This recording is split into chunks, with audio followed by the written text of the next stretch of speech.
welcome back to PA Chalk Up. I'm your host Manny, and today we have Panagiotis. How are you doing? Hello, I'm doing well. How about you? I'm good. We've obviously previously met, and we've been speaking on the lobby as well.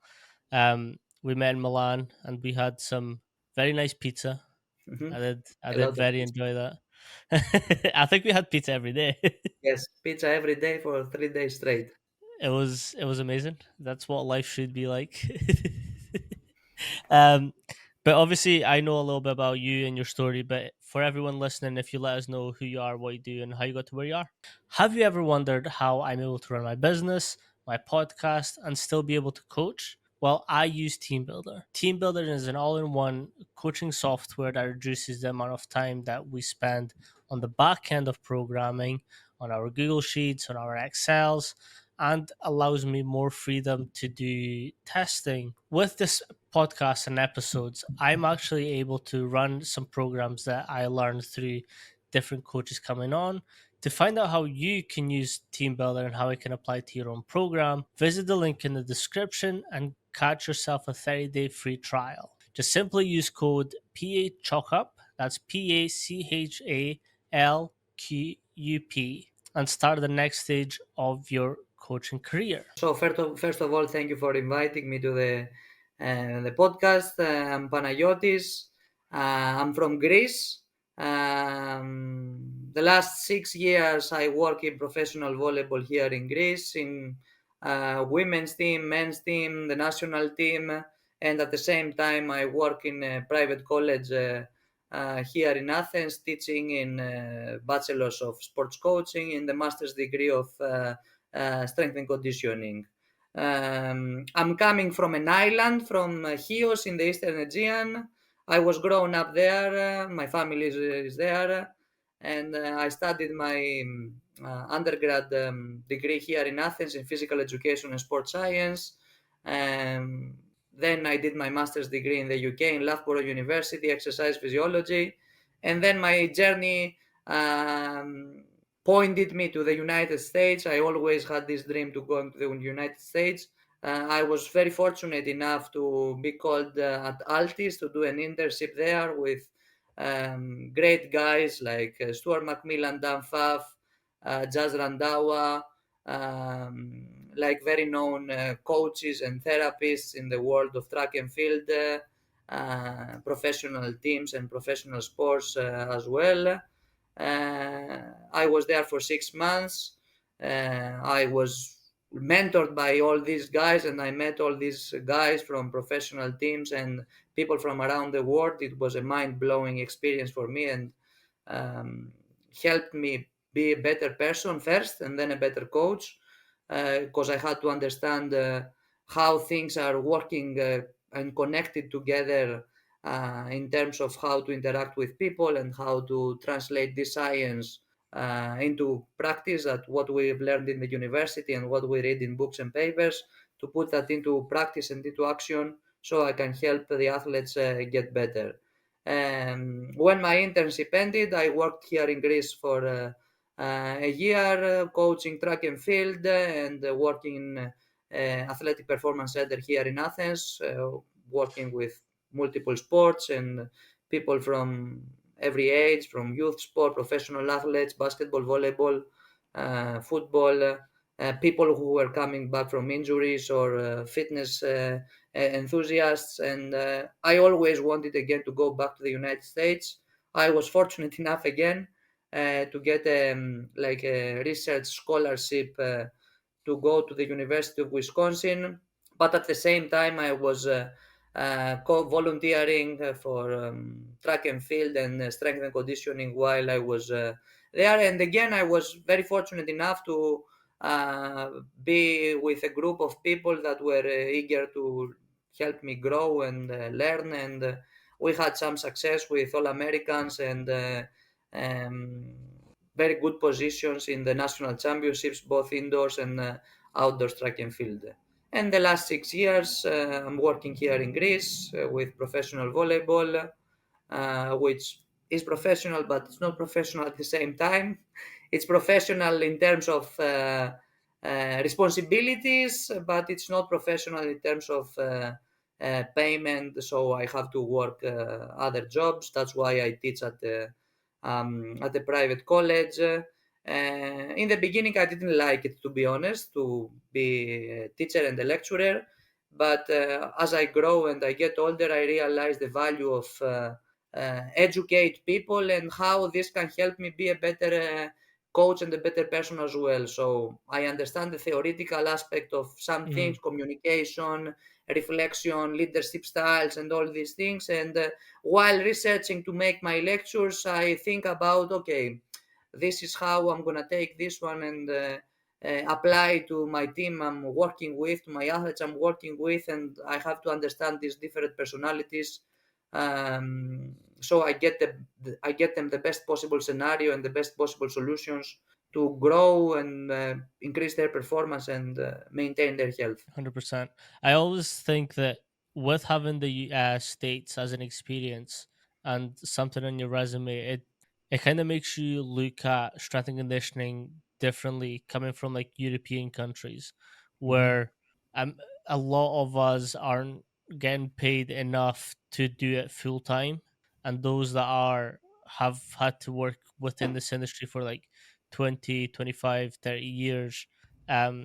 So there's always that comparison where like, oh, what's the difference between the US and everywhere else for S&C? It's the US have this like importance on Mhm. S&C. It starts at high school, collegiate, and then every pro team will have one.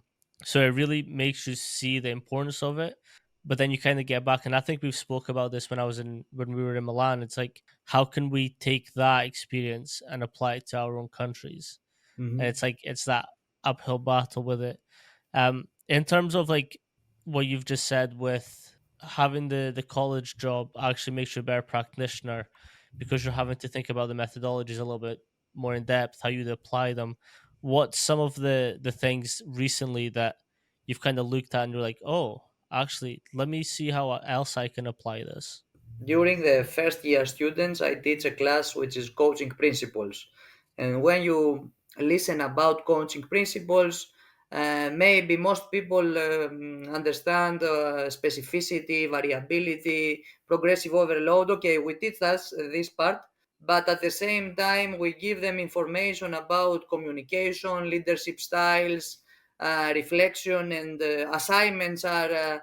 To some extent built into, okay, we need to make sure that we know how to create and design a training plan with all the training parameters inside, but at the same time we need to know how to communicate that to other people, whatever age group we are coaching, and then understand what mistakes we do, how they happen, and how to correct them. So the reflection process around a training session and some problems that might occur during a training session are very critical and very important in order to understand what we do, how we do it, and how to improve things. And like from what I've read in the literature and in the research so far around this area, with all the stages that the reflection process has, okay, we put some things into action,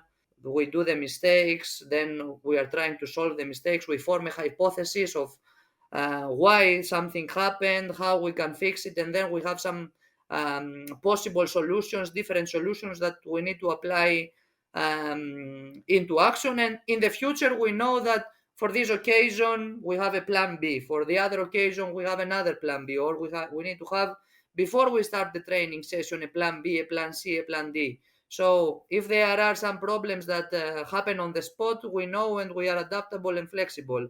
So after thinking all these things and how to teach them to students, because they are first year students, they are coming from a different background from school.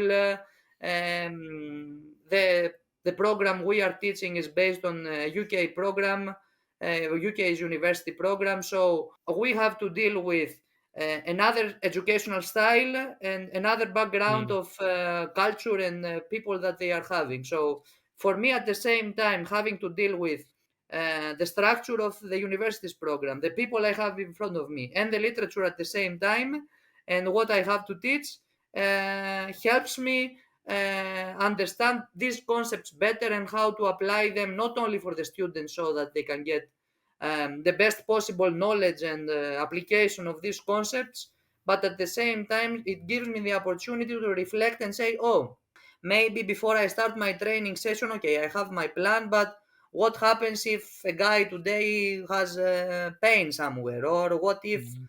coach says today that we are changing the structure of the practice? So I need to be adaptable and flexible. And after the end of the day, when something happens, good or bad, I reflect back. I say, okay, maybe this time, next time, I will have to change this and this. Have more options inside my program. What if my players are not moving the way I want them to move? So I try to structure my training based on what I have done in class, even on the same day some days, because Mhm. this class is first semester and I usually teach in the morning. Between I might have like lifting session with my guys after I have the court session. So I'm gonna go to the team after and say, okay, maybe today I did this one in the college. I said about this thing, so I need to be more cautious about some of these concepts when communicating with the group of guys I'm coaching. With the college, how much practical do they get compared to theoretical? Unfortunately, okay, the last few years we have the facilities now to support more practical application of these concepts, but unfortunately the classes happen once per week and it's Mm. usually a 3 hour period. So during this 3 hour period, we have to cover lecture and the theoretical aspect of the class. We have to prepare them for the assignments, especially if they are in early years, and we need to spend some time doing practical application of teaching concepts about warm-up, some lifting techniques, cool downs, how to structure and design programming. So okay, practical is not only always doing Mhm. an exercise, but creating a training plan or creating a periodization plan, put some things into some order and some place on Excel or Mhm. whatever template that we can use to give them this knowledge. So we try to focus on giving more attention now to the practical application, but at the same time make sure that we cover what they need to do for the module and for the assignment, so that at least they have the minimum information that they need to move Mhm. forward and complete successfully their assignments. Just imagine that during COVID period, we were doing all classes online. So we are talking about the program of sports coaching, and we were doing everything online. So this is how the teacher, the educator will find solutions, uh, still to put some practical things into these online classes and help the students get better and understand these concepts more. How difficult was it to teach during lockdown for you? Um, Look, in the beginning it was difficult because, with the attendance and people not having access to computer or cameras or microphones. And for us as well, where we had to, okay, I'm teaching training programs. How I can teach training programs only with an online class? I can put the theory with strength, power, programming, and all these things, mesocycles, microcycles, into a very nice lecture with graphs and tables and a very good presentation, which I'm not very good at it. But at the same time, I need to give them examples and say, okay, Mm. maybe today we stand up and we are in our living room or somewhere in our home, and we open the cameras and we teach some techniques, and we give some points Mhm. about some exercises and some other concepts of training and programming. With you kind of touched on earlier, and it's something that I love to talk about. It's the cultural differences between different countries and how they kind of all merge together to try and create this program that is more individualized, is more focused around making sure that everyone gets the stimulus and training that they need. How does that sort of apply to your volleyball teams and the way that you've sort of coached? It's nowadays this last few years that I put it on my lectures and my slides. I have this graph of coaching and all the aspects and the sciences that coaching has to deal with. So we are not only talking about anatomy, physiology, nutrition, and all these things, but we are talking also about sociology, pedagogy, psychology. So understanding better the culture of a person and communicating with him, so we can get the best possible answers, will give us more room and more options to create his unique, individualized, and specialized training program to match his needs and his goals.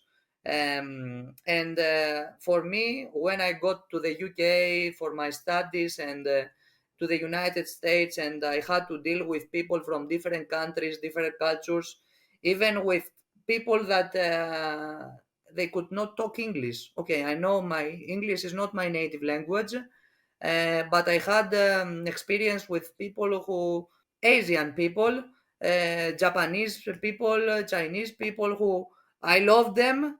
I could communicate it with signals and demonstrating exercise with them, but I could not give them details about the exercises. So I had to learn by myself, do mistakes by myself, and say, okay, this is a problem for me.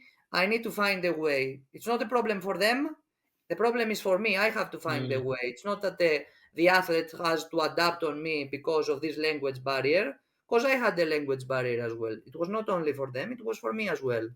So I had to find solutions and understanding communication and gestures, body language is a very good way to teach somebody a concept and give them information. So if I am happy and I'm energetic and I give them these gestures to the athletes, uh, maybe I have more of their attention, so they can mm, understand better what I'm saying. And at the same time, like I teach that to the college as well when I have to deal with people with different religions. Um, for for example, Muslims when they have their Ramadan and they have these different eating habits and they don't eat throughout the day and they can only drink water, or I have to understand that and plan my training accordingly and communicate it with the coach as well. There might be a problem there. The athlete might not feel that for energy, so we need to give them some more options, and we need to adapt the training session to suit better for them. So not only we can help him maintain his health and increase his performance, but at the same time we need to show that we care. We need to show that we understand his individual needs, his habits, and respect them, and show that we care. That okay, for example, today we're gonna give you more rest between the sets. Today we're gonna give you more less load, less work. So I know, we know you are tired, you are exhausted, you are maybe dehydrated, you don't have enough energy. So we need to adapt our training session on this kind of challenges and difficulties mhm. that might occur. And it's something that one of the things that one of my mentors said that everybody is talking about this one. You don't People don't want to know how much you know, but how much you care. So from the Hmm. moment you show that you care, you get a buy-in, and you don't only find an athlete that you can show, coach, but at the same time you can find a person you can be friends with, and from interacting and communicating about things in life, their family, their background, their upbringing, you can better understand what you Hmm. can apply for them in terms of training. 100%. I think we spoke about this as well. It's like, and it's exactly what you said, that the cultural differences and language barriers are one of the biggest ways you can see it. But like, because we've seen so many athletes do movements and so many different variations of the same movement, when I'm showing a movement and the athlete doesn't understand it, I always like to say it's not their fault, it's my fault, Yes. because I've not demonstrated it or communicated it in a way that they understand and that they can apply it to their own learning process. And again, I speak English. I also speak Portuguese. So like, I've never really been somewhere that I've not 100% know. Actually, that's a lie. Germany. That was that was hard. Germany is hard. um, but I've always been able to get by because I have good English or Portuguese, where I can understand Spanish, Italian. Um, you know, I can sort of get by. But that's really interesting, where you have completely different languages that you're not understanding each other, and you have to go signals, and you have to go very like primal type ways to explain it to each other. And yeah, I mean, again, we've spoke about this, so it's something that's always very reassuring when coaches are like, yeah, like, if the athletes aren't understanding it, it's me, I'm going to switch it up so that they do understand it. Mhm. I think that's one of the most important things, and it's kind of bringing me back to another point that you made. It's having that ability to explain things in a way that's easy is the true meaning of mastery of that certain thing. Like, if you can explain something well and the people understand it, you by your own right become a master of that thing, because you've been able to communicate it with someone that doesn't know it, and you've made it so simple that they now do know it. If that Mhm. makes sense. Yes. I believe that mastery is a two-way street. It's the way of understanding the concept and the theory behind it and applying it into practice. And in terms of our profession, like you said before, movement-wise,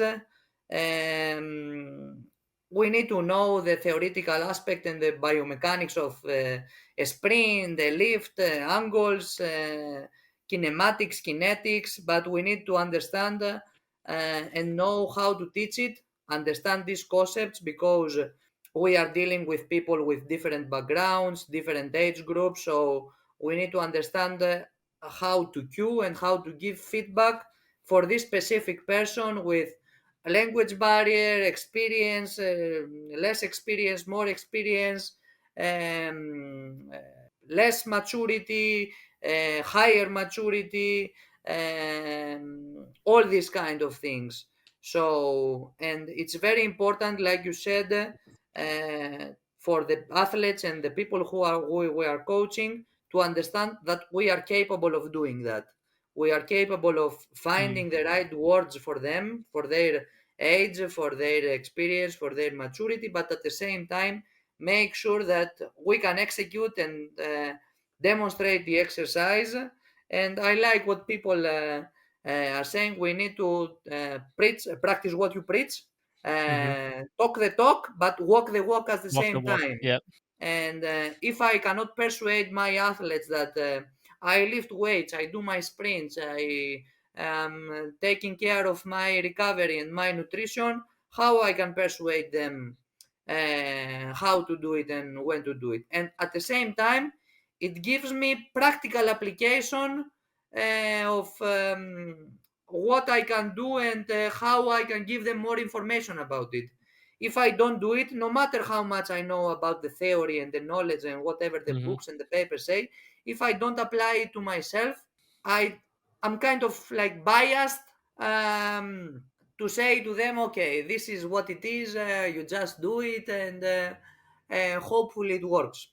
It's not like this. We need to make sure that we understand what we do, how we do it, why we do it, and we give them the knowledge and the information they need based on their level, their experience, their maturity, and all this information. 100%. And I think so. I always have a big beef with textbooks and research papers, and it's something that I've dove into quite a lot. And it's making sure that everything that I'm reading is applicable to the field. If it's not, I just tend to scrap it. But if I see that the paper has potential to be applicable, I usually read it a couple times and like really pick out what is used and maybe explain like on a piece of paper or something different ways that could work. Mhm. Again, I'm a little bit psychotic in the fact that when I get demonstrated a method or shown a method or a principle or whatever it is, I like to make some programs off the back of what I know from them. So that teaches me like, okay, here's this principle, here's this method, here's three different options I can do from that one thing. And like the best example I can give is when I was in the States, I was demonstrated manual resistance. Mhm. Now, something very simple. You have a partner, you try and resist the pressure that they're putting on whatever limb, whatever joint, whatever movement it is. So off the back of that, I went home and I was like, okay, let's make an upper body, a lower body, let's make a total body. And they all have to be different. And that was just like the little beginning part of okay, if I now have no equipment, here's already three sessions I can do, or here's three different progressions or regressions or whatever it may be that I can do to implement a stimulus while I don't have any equipment. And I think it's those things that I mean it takes time. It does take time and it takes effort, but the payoff is so much better because you already start like theorizing these concepts and figuring out how you can use them. Three observations about this. First, that one of my mentors, Stuart Macmillan, he said to me once I was there was I was struggling about understanding these coaching guy things and how they could see Mm, things in fast actions and. He said it's very easy for us to teach you the technical skills and give you all the technical information, but on communication wise you need to understand it by yourself and you need to understand who have in front of you who you have in front of you and based on their character and personality you adjust and you give them the information and I like science and I like reading about training concepts and all these things and it's crucial that we have all this information because we put them into boxes. Okay, mm-hmm, we know about different concepts of periodization or different training methods and modalities and techniques. The best thing that we can do is to understand which one suits the individual we have in front of us, which one suits to our philosophy, our personality, our character as coaches, and which one matches with the demands of the sport, the period we are at the same at this specific time. So science and research give us so I feel. for these kind of things, like my mentor Stuart Macmillan will say that we can teach you all the technical elements and the technical skills, but communication wise, you need to understand by yourself how you can match that with each person's personality and character and give them the information. The second thing is that what I like about science and research is that it giving us the boxes and the tools Mm, to understand different concepts of periodization, different training modalities, different training techniques. So we adjust and we plan accordingly to the individual we have in front of us, the demands of the sport, the period we are in, but at the same time, what our character, our philosophy, our personality fits better. So we give them these best possible solutions and scenarios around all these different tools that we have in our arsenal. And now that you said about manual resistance, it reminded me of some sessions I do in the beginning of the week, only body weight, only with partner, and I can see how people understand different concepts, because usually we are in the weight room, we do our warm up routines and so on. But from the moment I put the athletes do some manual resistance with rows, pulling and pushing Mm. each other arms, you can understand who understands movement more, the tempo of the movement, if it's slower, if they feel it more. I tell them, like, guys, you're gonna have a great pump after with this Mm. kind. From the moment I say about this, everybody's more focused. Everybody's doing the exercise slower. Everybody's having a great time with these exercises because we are having fun at the same time. So all these things and concepts, how we apply them will give us the best possible scenario and the best solution. So we get the job done. We activate the players. We check the box of strength training for the day, but at the same time, everybody's having fun. The coach sees that the players are engaged and they are taking some things seriously. So if this happens during the warm up, it sets the tone for the rest of the practice as well. 100%. And I mean, it's also a great thing that you can teach your athletes is like how to feel their body and how to maneuver their way around what they should be feeling when they're doing specific movements. Like I think it was Vernon Griffith that explained this. I think it was. If I'm not wrong, it was like um if I'm doing a squat, I'm not going to say, can you feel that in your squats? Or can you feel this here? Can you feel this there? I'm going to ask them, like, where do you feel that? Without prompting any other specifics to where it could be. It's like he's just like, where do you feel that working? And they'll like point to a body part or they'll say whatever they think that muscle is, and that's a better indicator to if they're doing it right or wrong. Mm-hmm. And it's making sure that even like, I mean, we were in the same workshop. We have very similar um teaching styles where we like to simplify everything down to its bare minimum. So it's like even our rewarding has to be simple and not give too much away so that we can get that feedback and we can get that like question answer going on.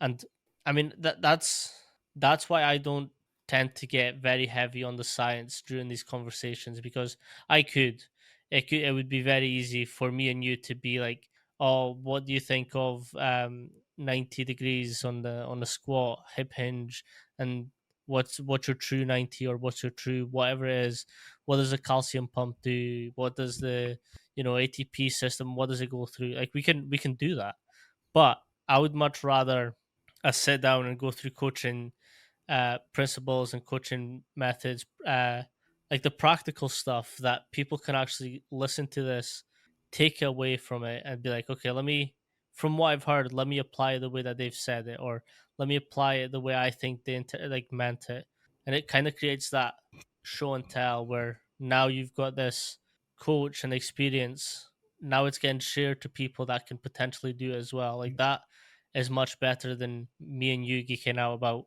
whatever science paper we've recently read or what we think it means.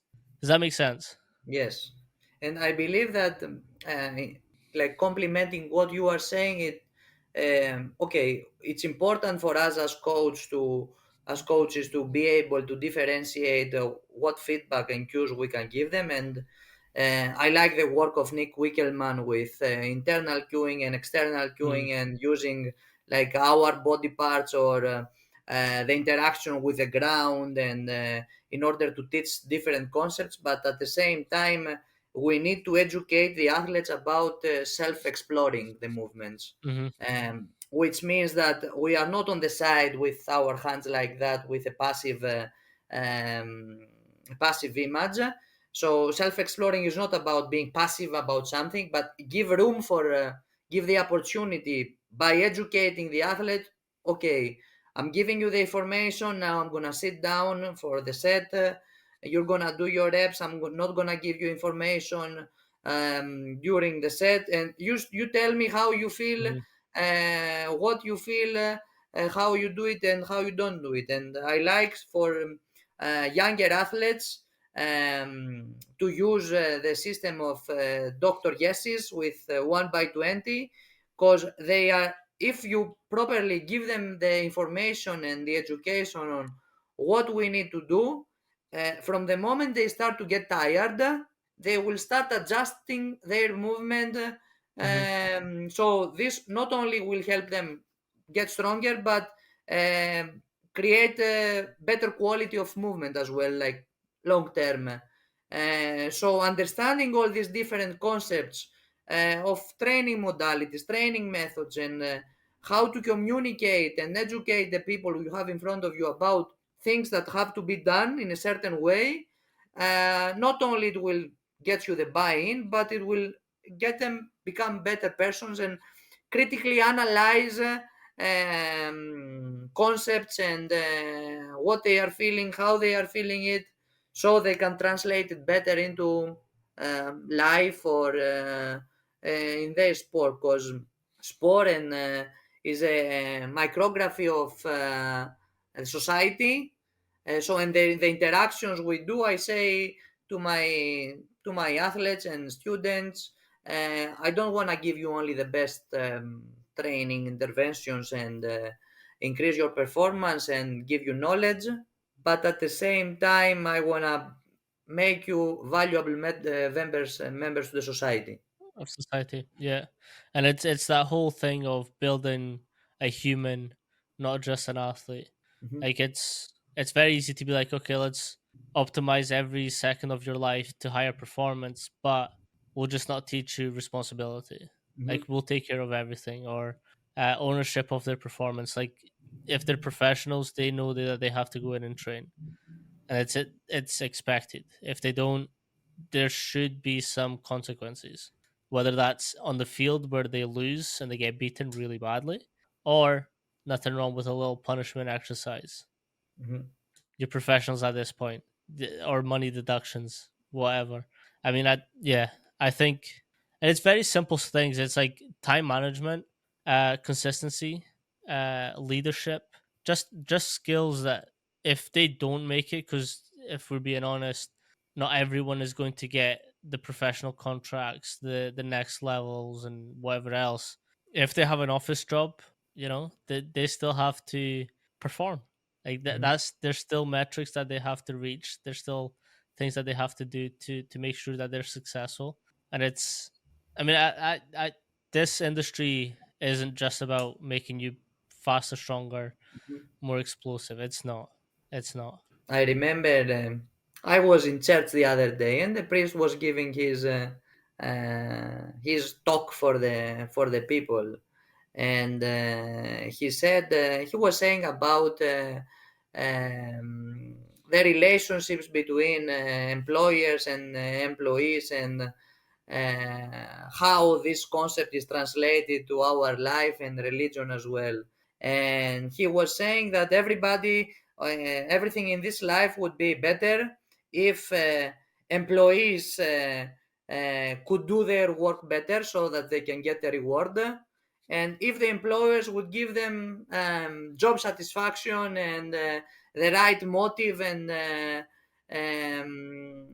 their salaries, let's say, or their benefits on time. So as coaches, we need to make sure that we give guidance, but we give them time and space to understand what they can do and do their mistakes. The athletes do their mistakes, but at the same time, we need to make sure that we understand the athletes. Um, we understand their needs. We know their individual differences, their individual characteristics, and challenges they have. Because we are not working only with professional athletes that from the moment they wake up till the moment they go to bed at night they think about this one, but we are dealing with people who just want to be more healthy, We are dealing with amateur athletes. We are dealing with kids that they have other responsibilities, jobs, students at school, students in the university. So stress accumulates from all Mm. these things, and we don't understand. Okay, we've been students in the school, in the university, but at the time we are coaching, it's about our ego. We don't understand Yes. Yes.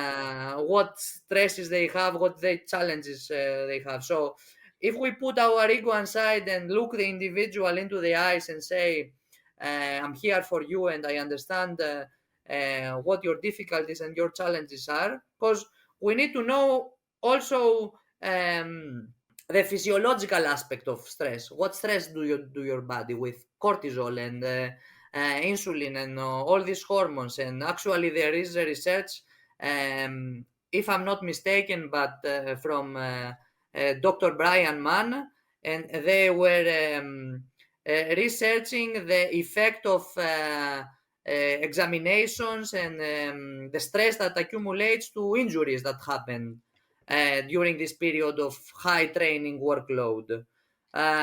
So we need to understand these concepts, and there is research showing that okay, we are dealing with athletes, but student athletes at the same time, and we need to adjust and be flexible to all these situations. So uh, everybody is happy, everybody succeeds, everybody gets the credit, and we work together for a result, for something. It's not my work and your effort. It's not your work and my effort. It's both at the same time. Mm. We work and we try together for the best possible outcome. And I believe that there is not a bigger satisfaction for a coach to see their athletes' success, not only in life, not only in sport, but in life in general. And they call you up on when they sign the next Hmm. contract, or when they go to the college or in the United States, or they get called up in the national team, and they say thank you. And after a few years, they invite you to their weddings, the birth of their child, and this is the biggest satisfaction that we can get. Okay, money can buy us houses, cars, equipment, open gym facilities, but All to come. at some All to point come. everything stops and everything ends. Yeah, that's all to But the come. satisfaction remains. 100%. I think it's. I mean, I do think that when we're talking about stress, it doesn't matter if it's physical, mental. Stress is stress, and Mhm, you have to accommodate for that within your programs. Like, I spend a lot of time speaking to collegiate coaches that not only have their athletes performing at a Division 1 level, but they've also got like Division 1 schools tend to be quite well funded, quite good programs educational wise. So like they're also getting some really high end education where it's very stressful, it's very demanding. The exams, the pressure, everything is there. So if we look at total load management, like we need to account for that. Like mhm, if say their load will give easy percentages, if their load is usually like 80 to 85, but then they've got like exams coming up and we're maintaining that 80 85% total load, their exams they might take them over to 130 140. mhm, So like then they finish that period, they make it through, and then they become ill, they become injured, they become, and we're kind of like, how did that happen? mhm, Like you didn't properly deload them or reduce load enough for them to make sure that they could keep taking over while all this other external stressors were happening. And it's, I mean, I like to talk about load a lot, and it's, and again, I've just gave the example of the extreme end range, but you also have to think about like the not enough load. So if you have a team of 10, 12 people, five of them sit so it's, sorry, if we go 15 people, 10 play on court, five are on the bench, the five on the bench still need to achieve the same load as the people on court. So after workouts or after games, I'm going to stress them a little bit more so that they can step in when they need to. And it's, I mean, load is a big loaded topic just now, and it's, again, it's mostly going towards the reducing load, but then you get athletes that aren't able to finish a game. They have to be subbed off. They're not able to finish a season. They get injured or they become ill. I get you. People sometimes hate when I say this, but you need to prepare your athletes to not only play their game, but play an extra half or an extra Mhm, quarter, mhm, because that's where you're going to win games. Is the mhm. athletes that can still perform the same on minute one, on minute 90, or minute 80, or minute whatever it is. And for us in volleyball, that you know that it's based on sets and points. One game can finish 3-0 in 45 minutes, 60 minutes, and everybody is done in 1 hour. But you might play tie break and 5 sets and play overtime in sets, and you can play a game for 3 hours. And Hmm.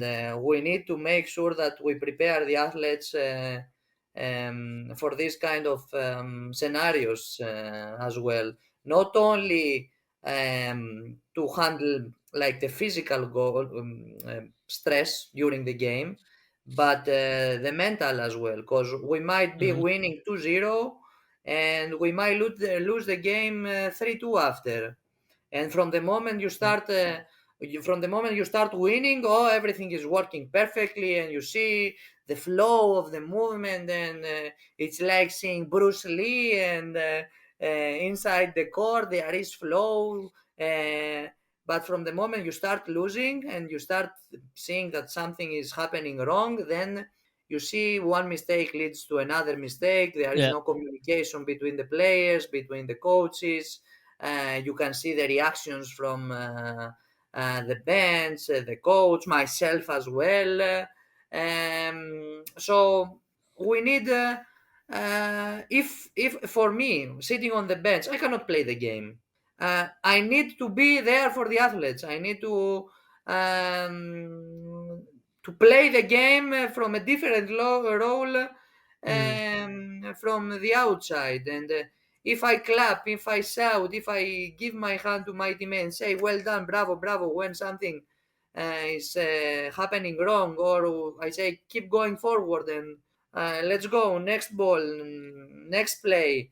You don't know how the athletes will understand this one. So, in a difficult Hmm. situation, it's about us keeping our composure, it's about us keeping our the control and the calmness, so we can properly lead and guide to overcome this difficult moment. And this year has been a roller coaster for me and my team with results, and I have been in games when we are losing 2-0 and we win the game. I have been in games when we are winning 2-0 and we lose the game. I have been in games when we start bad, we start playing well, and then there is fluctuation of performance. And whoever keeps the composure and their calmness, no matter the mistakes that they will do, they will win the game. So uh, it's not always in sport. Okay, the better team wins, but the most able team and the most Hmm. capable players to not only maintain a certain level of technical and tactical proficiency, but mental preparation, and be there for the moment. And as coaches, we need to understand these kind of things and help with some techniques, and with the interaction and the communication. Again, see, we are coming back to the Hmm. communication side. Uh, to give them some guidance and information on how to handle even stress, Hmm. and monitor load with all these things. So we can see in questionnaires and watches and GPS load Yep. and stress. And but if we don't interact and communicate with the athlete that we have in front of us, we don't really understand. Because I slept 10 hours today, RP of the training was 5, but it becomes 10 because I know that they had a dispute with a family member, or Hmm. they had a test, they didn't sleep well, all this information. 100%. And I think it's also the thing of there's so many different tests that we can do, so much different data that we can gather. What does it really mean? And why is it important for them? Like if I I'm a firm believer that if you're testing something, it has to accumulate to something on the back end. Like if I'm touching my if I'm testing my athlete to jump, it's for a very specific reason. If I'm doing certain percentages or metrics on VBT, has to be for a specific reason. I'm not going to test or introduce sorry, training stimulus without having a proper reasoning for it. I mean, I also like to geek out with VBT or force plates or you name it. But why am I going to overload myself with more data than I can Mhm. handle just because Mhm. it's fun? Like let's be smart. And I think people like to overcomplicate everything that we do in this industry. And this industry is so easy if you stick to the fundamentals and you use them well that you don't need all this high tech. It helps. Like if you know your athlete's sleeping schedule, how long they've slept, how well they've slept, like it does help. But if you don't use it properly, you may as well just not use it and just wing it. Mhm. Yes. Mhm. I remember Dan Pfaff was saying that we need to write our programs with ranges, like let's say 3 to 5 reps, 80 to 85% of Mm, 1 rep max, or in terms of 1 meter to 1.2 meters per second for VBT, because we are taking into account, without knowing, the stress of the people. And if we give them a range of 3 to 5, they will say, okay, today maybe I'm feeling more like 3 reps because my schedule, my sleeping patterns, and it's gonna be okay. It's not that it's gonna be the end of the world if you don't do 5 reps, because we know the science. We know the science of doing 3 reps and 5 reps.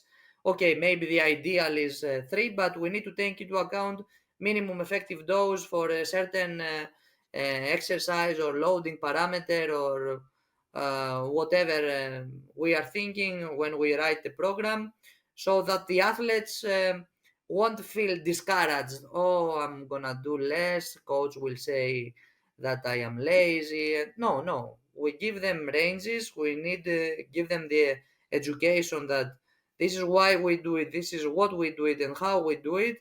And in the end of the day, if they choose to do less work because they don't feel like it and they are tired, not because they are lazy, they know that we are there for them to support. We support them, and we will congratulate them even more that they can understand their body and make this manipulation, like what I was saying before about self-exploring. mm, yeah, So this is part of the job. And okay, we know how science work. We know how training works and the basic principles. And if we stick to them, we're gonna be successful. And in some occasions, data are very complicating to understand and to implement specific techniques and tests, but keeping simple stupid, yeah. like what the industry is saying, and communicating well with the athletes, and understanding what they need to do, we're gonna have amazing results. Either we use force plates or monitoring tools and everything else. I do like the keep it simple, stupid. I actually spoke about that yesterday on another episode that I did, and it's like I spoke to Coach Mike Boyle about this as well, and it's. I mean, he's done it at all levels, and he's built this empire on what he's already accomplished, and it's even he says like just stick to the fundamentals, like look at what they need, what buckets they need filled, fill them, what buckets they've already got filled, maintain them, and I mean just there's only certain ways that your body can move as well. Like your bicep can only flex and extend. your tricep can only flex and extend. Like it's apart from that, it doesn't move in any other way.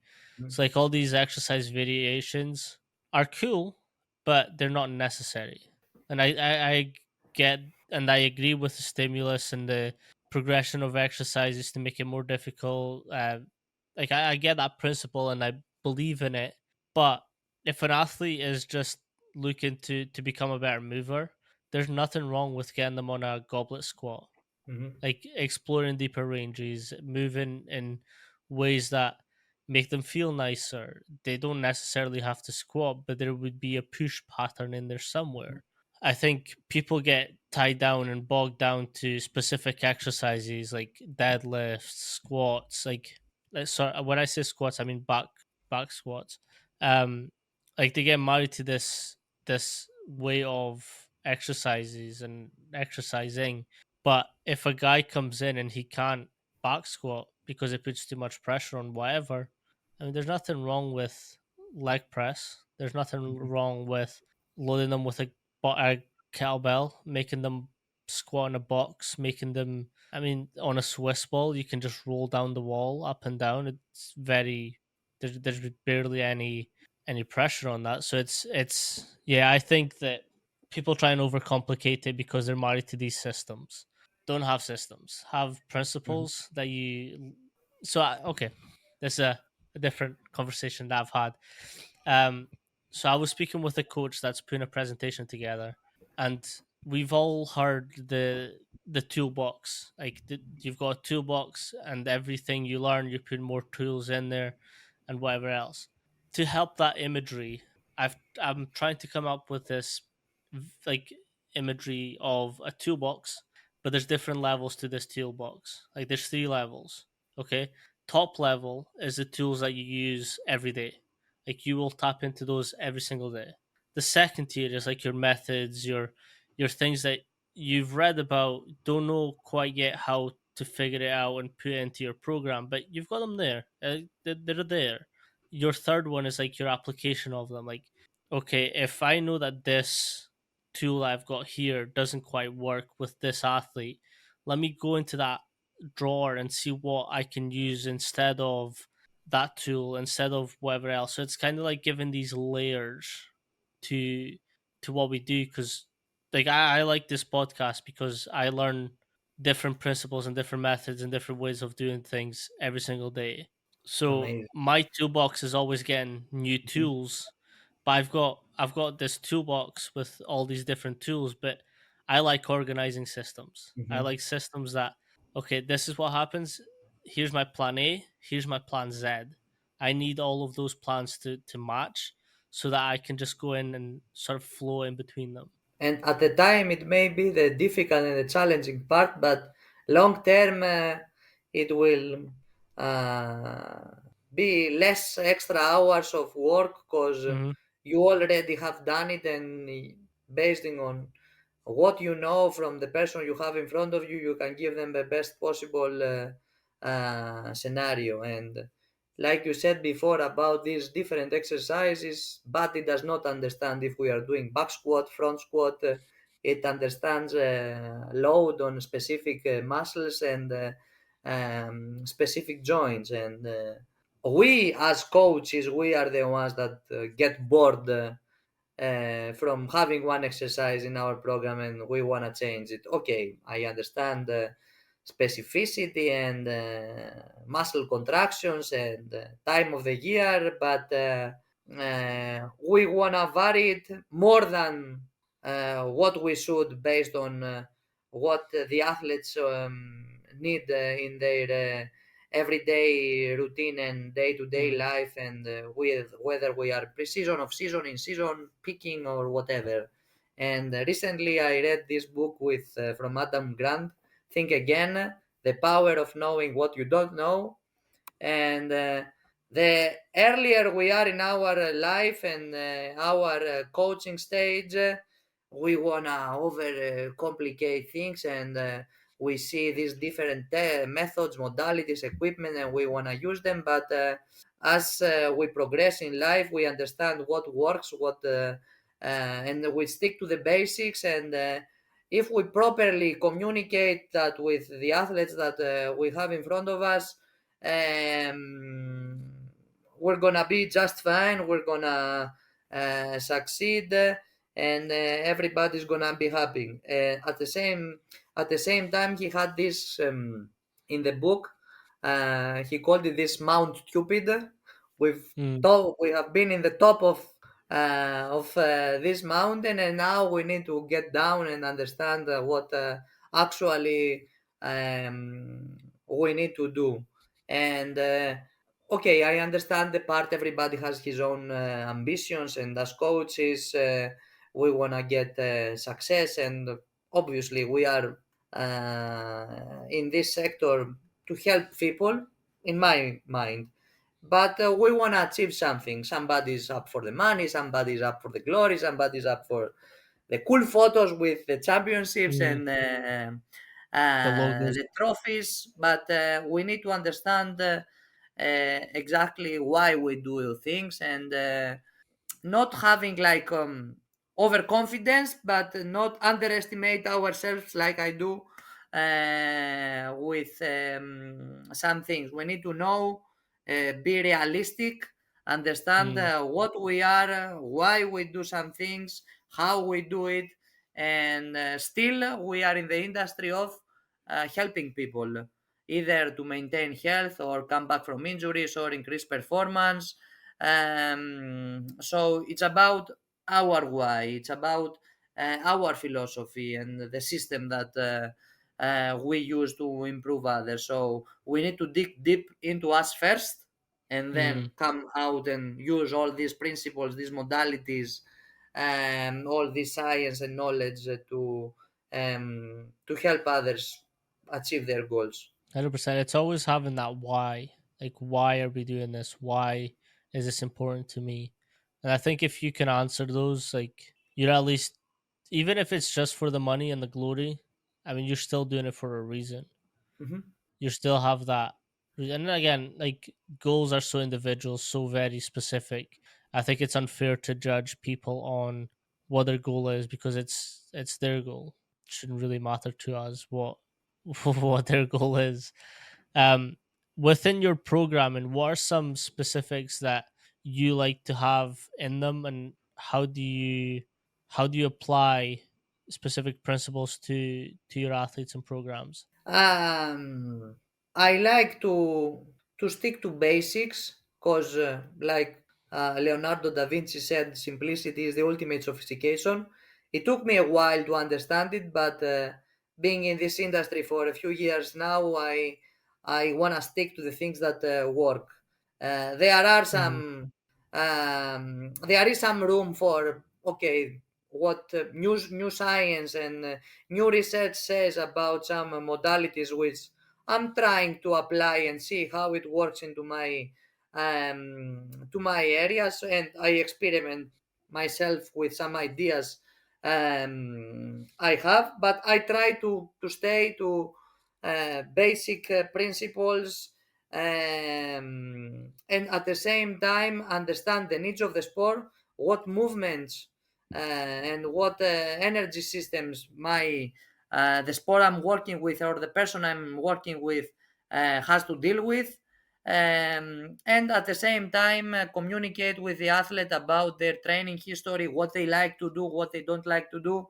I have some athletes that told me, okay, I don't want to do Olympic lifts and power clean and all these things. Okay, I need to find different exercises to work on power and have the same outcome. Or there are people who are injured, and some they have either a recent injury or some injury that happened in the past.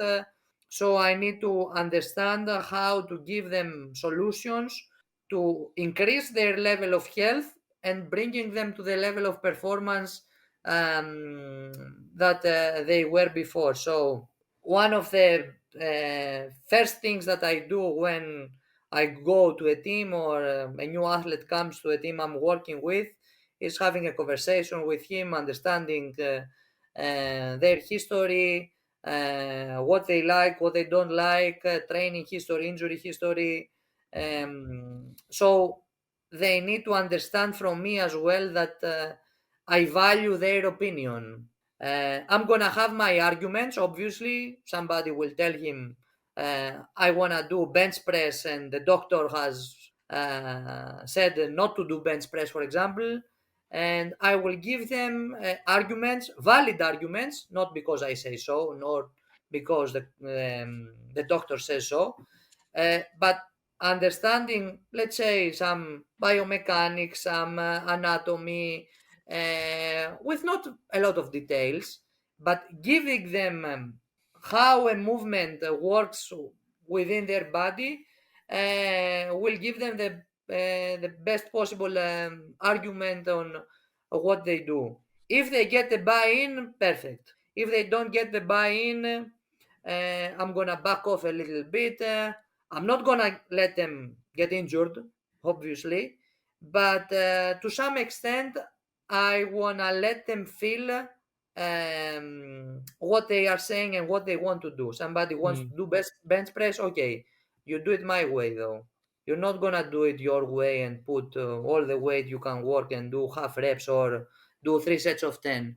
Let's do it my way, and you're gonna stay healthy, and you're gonna perform well. I had an athlete who came to me in the beginning of the year and said, I put a bet with a teammate of mine and a friend of mine in the previous team. Whoever benches first 110 kilograms this year.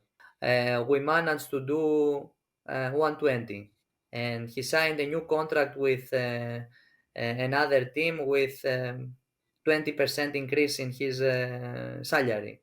So I saw the outcome of the exercise or his work ethic because he wanted to do it, Mm. how it paid off on the court and with his professional career as well.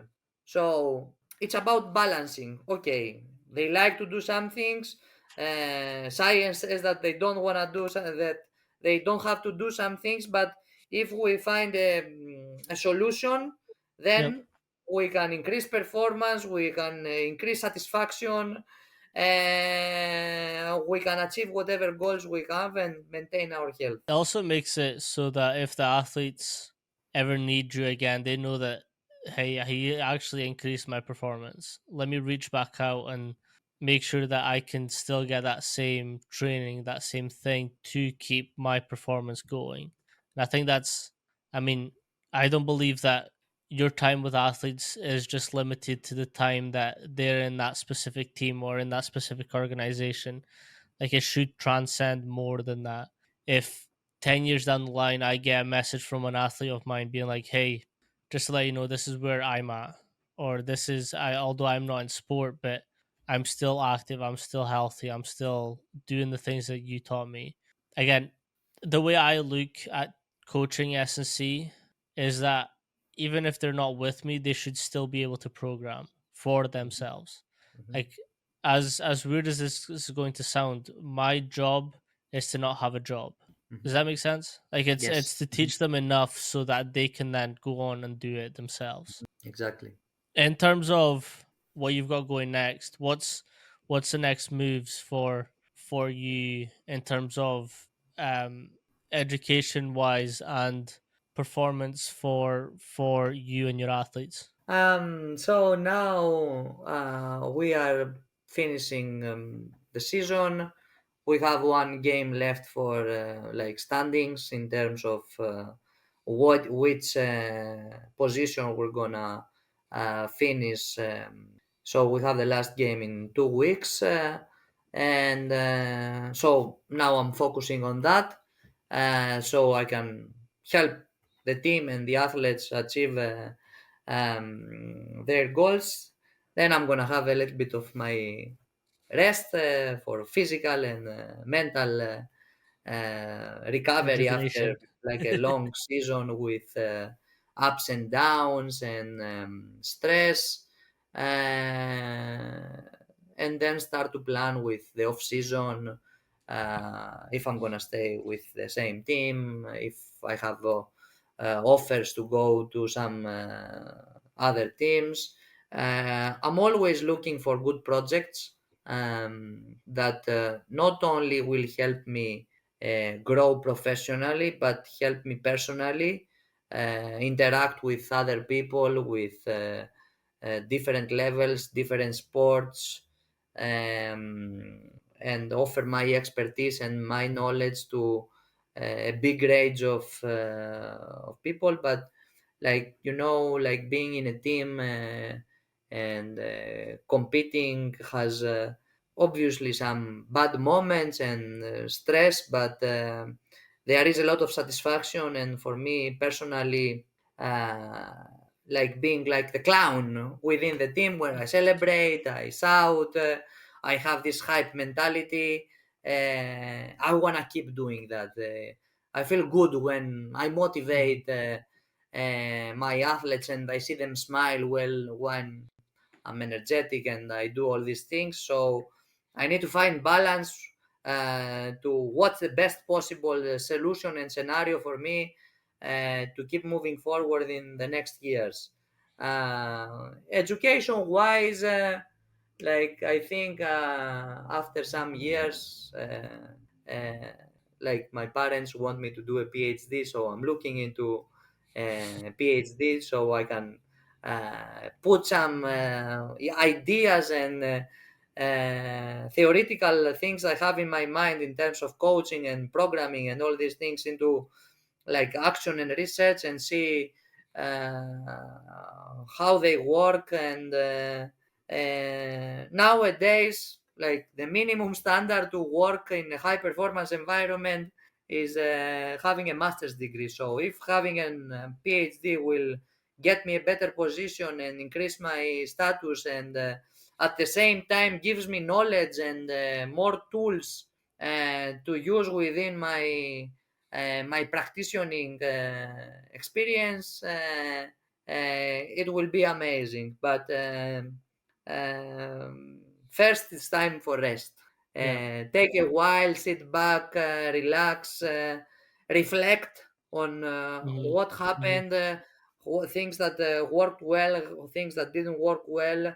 Not only in terms of programming and exercise and so on, but reflect also on interaction and relationships with people.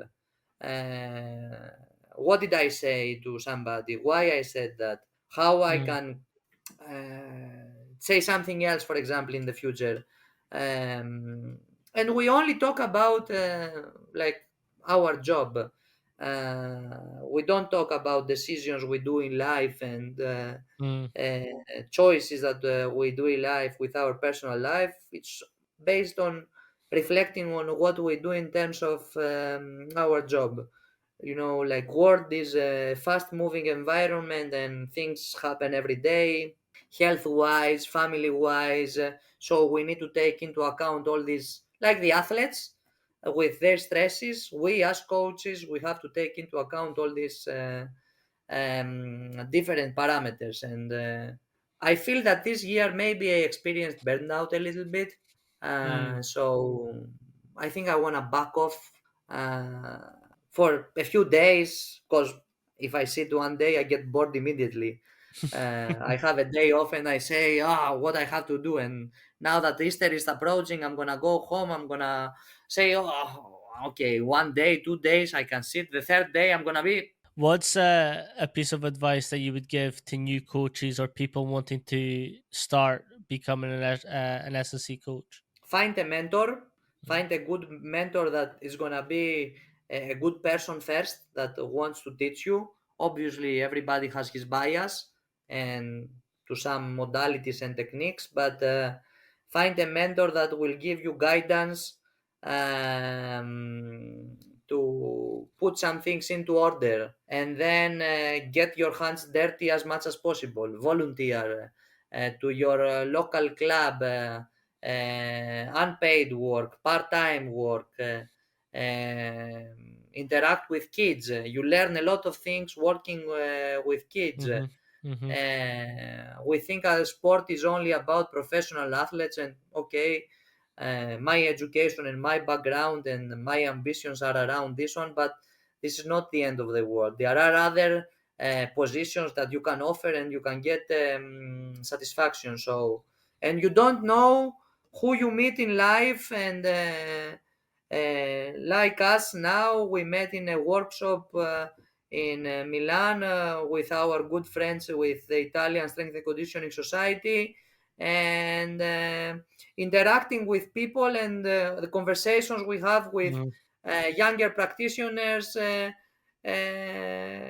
You can give advice, and you can get advice from everybody, understand different aspects of working environments and life. And so find a mentor, get your hands dirty, interact with coaches, network with people in congress conferences, and be yourself. Yep. Don't try to pretend you are something else than what you are. Be yourself, do your mistakes, and good things will happen in your way. Okay, stress, we're gonna stress about it, and things won't come the way we want or the time we want. But when you are, I don't know the definition of a good person. When you Mhm. care about what you do and you like what you do, good things will come to your way. 100%.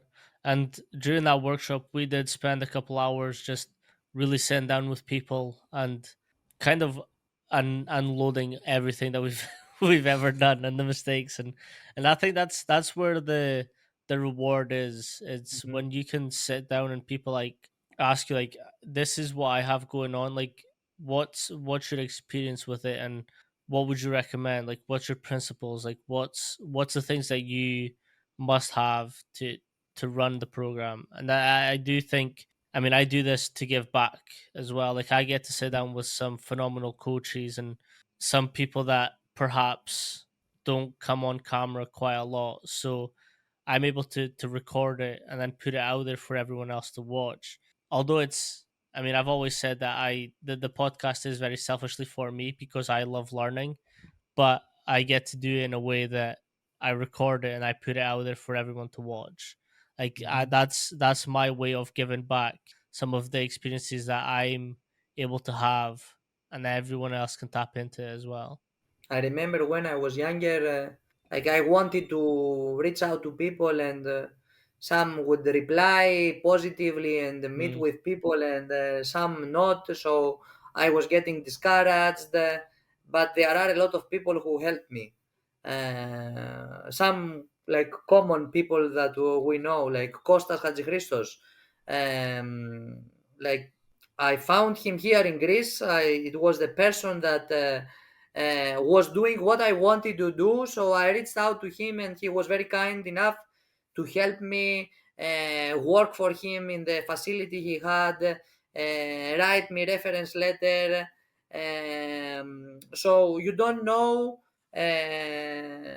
what you're gonna get while interacting with people. And mhm, like I said, I was very fortunate enough to have people like him, and my mentors in the United States, like Stuart McMillan, Jazz Randawa, Dan Pfaff, Josh Ireland in the University of Wisconsin after that helped me a lot. So I want to give back.